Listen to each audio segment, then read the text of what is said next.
ವಿಧಾನ ಪರಿಷತ್ನ 7 ಸ್ಥಾನಗಳಿಗೆ ನಾಳೆ ಮತದಾನ ನಡೀತಾ ಇದೆ. ಮತದಾನ ಹಿನ್ನೆಲೆಯಲ್ಲಿ ಮತದಾನ ಕೇಂದ್ರದಲ್ಲಿ ಸರ್ವ ರೀತಿಯಲ್ಲೂ ಕೂಡ ಸಿದ್ಧತೆಯನ್ನು ಮಾಡಿಕೊಳ್ಳಲಾಗಿದೆ.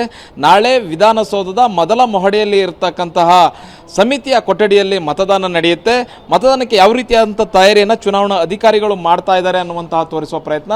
ಸಮಿತಿ ಕೊಠಡಿ 106 ರೂಮ್ ನಂಬರ್ 106ರಲ್ಲಿ ಈ ಒಂದು ಮತದಾನ ನಡೆಯುತ್ತೆ.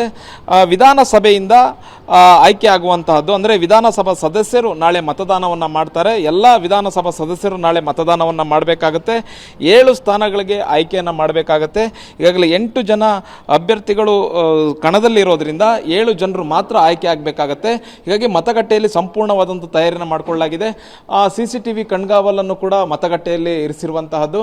ಬಹುಮುಖ್ಯವಾಗಿ 4ಕ್ಕೂ ಹೆಚ್ಚು CCTVಗಳನ್ನು ಅಳವಡಿಸಲಾಗಿದೆ. ಎಲ್ಲಿಂದ ಶಾಸಕರು ಬರ್ತಾರೆ, ಹೇಗೆ ಮತದಾನವನ್ನು ಮಾಡ್ತಾರೆ ಅನ್ನುವಂತಹ ಸಂಪೂರ್ಣವಾಗಿ ಕಣ್ಗಾವಲು ಇಡಬೇಕು ಅನ್ನುವಂತಹದ್ದು. ಮತ್ತು ಇಲ್ಲಿ ಡಿಸ್ಪ್ಲೇ ಕೂಡ ಇರುವಂತಹದ್ದು. ಅಂದರೆ ಇಲ್ಲೇ ಪೊಲೀಸ್ ಅಧಿಕಾರಿಗಳು ಕೂಡ ಕೂತಿರ್ತಾರೆ. ಶಾಸಕರು ಬರುವಂಥದ್ದು ಇರ್ಬೋದು, ಮತದಾನ ಮಾಡುವಂಥದ್ದು ಇರ್ಬೋದು, ಎಲ್ಲವೂ ಕೂಡ ಇದರಲ್ಲಿ ರೆಕಾರ್ಡ್ ಆಗುವಂಥದ್ದು. ಜೊತೆಗೆ ಇದು ಗುಪ್ತವಾಗಿ ನಡೆಯುವಂತಹ ಮತದಾನ. ರಾಜ್ಯಸಭೆ ಚುನಾವಣೆಗಾದರೆ ಶಾಸಕರು ಮತ ಹಾಕುವಂಥ ಸಂದರ್ಭದಲ್ಲಿ ಪಕ್ಷದ ಏಜೆಂಟ್ಗಳಿಗೆ ತೋರಿಸಬೇಕಾಗತ್ತೆ. ಆದರೆ ವಿಧಾನ ಪರಿಷತ್ನ ಸ್ಥಾನಗಳಿಗೆ ಅಭ್ಯರ್ಥಿಗಳನ್ನು ಆಯ್ಕೆ ಮಾಡುವಂತಹ ಸಂದರ್ಭದಲ್ಲಿ ಯಾವುದೇ ಕಾರಣಕ್ಕೂ ಪಕ್ಷದ ಏಜೆಂಟ್ಗಳಿಗೆ ನಾವು ಯಾರಿಗೆ ಮತ ಹಾಕ್ತಾ ಇದ್ದೀವಿ ಅನ್ನುವಂಥದ್ದನ್ನು ತೋರಿಸುವಂತಹ ಅಗತ್ಯ ಇಲ್ಲ. ನೋಡ್ಬೋದು ಮತಗಟ್ಟೆ ಈಗಾಗಲೇ ರೆಡಿ ಆಗಿರುವಂತಹದ್ದು. ಇಲ್ಲಿ ಮತಗಟ್ಟೆಯ ಬಾಕ್ಸನ್ನು ಇಲ್ಲಿ ತಂದು ಇಡಲಾಗುತ್ತೆ. ಬಾಕ್ಸ್ಗೆ ನಾವು ಯಾರಿಗೆ ಮತ ಹಾಕ್ತೀವಿ ಅನ್ನುವಂತಹ ಬ್ಯಾಲೆಟ್ ಪೇಪರನ್ನು ಅಲ್ಲಿ ಟಿಕ್ ಮಾಡಿ ಈ ಮತಗಟ್ಟೆಗೆ ಬಾಕ್ಸ್ಗೆ ಹಾಕಬೇಕಾಗತ್ತೆ.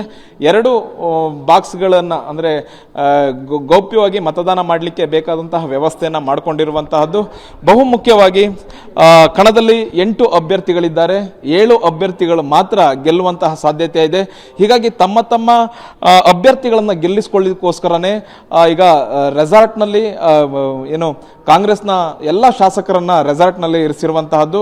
ಮತದಾನದ ಸಂದರ್ಭದಲ್ಲಿ ಅಂದರೆ ನಾಳೆ ಬೆಳಿಗ್ಗೆ 9 ಗಂಟೆಗೆ ಮತದಾನ ಆರಂಭ ಆಗುತ್ತೆ. ಸಂಜೆ 5 ಗಂಟೆವರೆಗೂ ಕೂಡ ಮತದಾನ ನಡೆಯುತ್ತೆ. ಆ ಸಂದರ್ಭದಲ್ಲಿ ಎಲ್ಲ ಶಾಸಕರುಗಳನ್ನು ಕೂಡ ಕರೆದುಕೊಂಡು ಬಂದು ಒಟ್ಟಿಗೆ ಮತ ಹಾಕಿಸುವಂತಹ ಪ್ರಯತ್ನವನ್ನು ಕಾಂಗ್ರೆಸ್ ಮಾಡುತ್ತೆ. ಜೊತೆಗೆ ಬಿಜೆಪಿ ಕೂಡ ಎಲ್ಲ ಶಾಸಕರು ಕೂಡ ಮತದಾನ ಮಾಡಲೇಬೇಕು, ಮತದಾನ ಪ್ರಕ್ರಿಯೆಯಲ್ಲಿ ಭಾಗಿಯಾಗಬೇಕು ಅಂತ ವಿಪ್ ಅನ್ನು ಕೂಡ ಜಾರಿ ಮಾಡಿರುವಂತಹದ್ದು. ಇನ್ನು ಕೂಡ JDSಗೂ ಕೂಡ ಆತಂಕ ಇದೆ.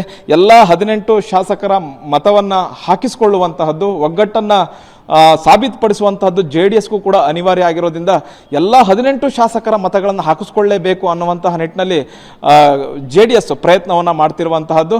ಅಂದರೆ ಪಕ್ಷದಲ್ಲಿ ಯಾವುದೇ ರೀತಿಯಾದಂತಹ ಭಿನ್ನಮತ ಇಲ್ಲ, ಒಗ್ಗಟ್ಟಾಗಿದ್ದೇವೆ ಅನ್ನುವಂಥದ್ದನ್ನು ತೋರಿಸಬೇಕಾಗತ್ತೆ.